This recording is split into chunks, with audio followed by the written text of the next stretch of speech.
Reflection is a form of personal response to experiences, situations, events, or new information. It is a processing phase where thinking and learning take place.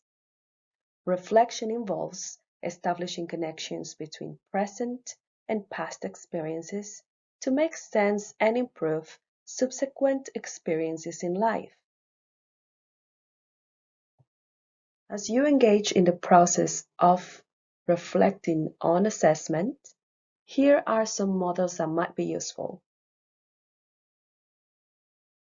Based on Schoen's work and later on Farrell's work, we can talk about three modes of reflection.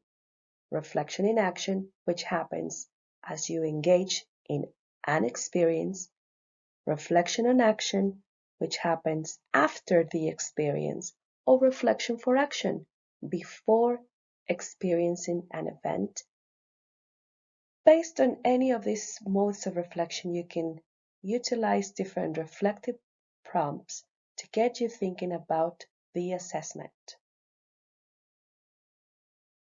More recently, the work of Palacios, Onat Stelma and Fay, who built on Schoen's ideas, suggests you to go through 5 stages of reflection, which go through a spiral process.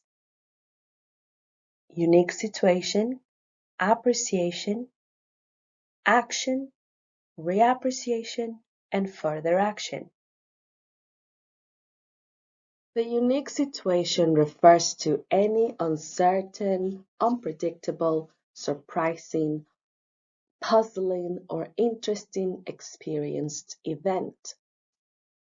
People engage in the stage of appreciation as they develop or create an initial understanding of that unique situation in light of the familiar repertoire. The familiar repertoire refers to all of our lived experiences and what we have learned from them. It involves our knowledge, beliefs, values, understandings of the world.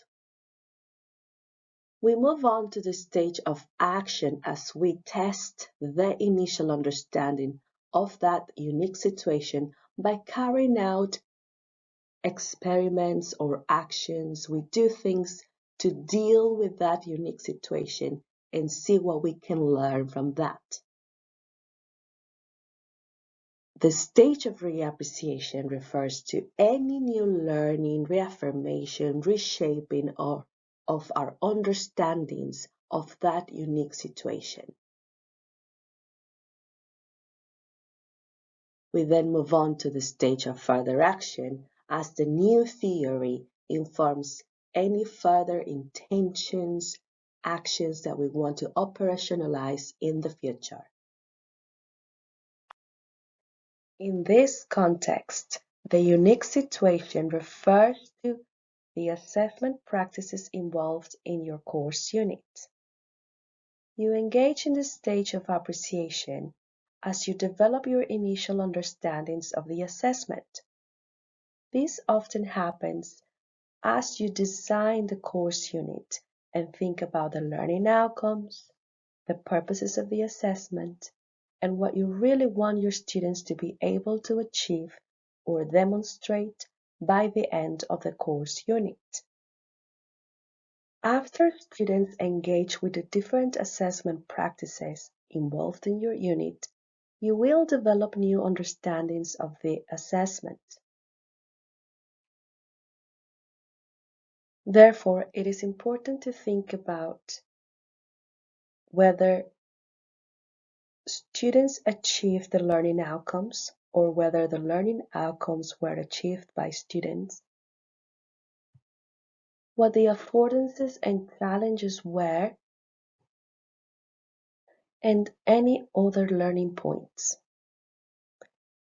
Your new understandings of the different assessment practices will inform any further changes or adaptations to improve the student experience in the future. Here is a model of reflection by Kolb, which can be utilized while you design the assessment or when you want to evaluate it. The idea is that you go through these stages of concrete experience, reflective observation, abstract conceptualization, and active experimentation. Each of these stages has different reflective prompts which you can draw on to think about the assessment. Like Kolb's model, Gibbs' model of reflection takes us through different stages of reflective thinking and reflective prompts.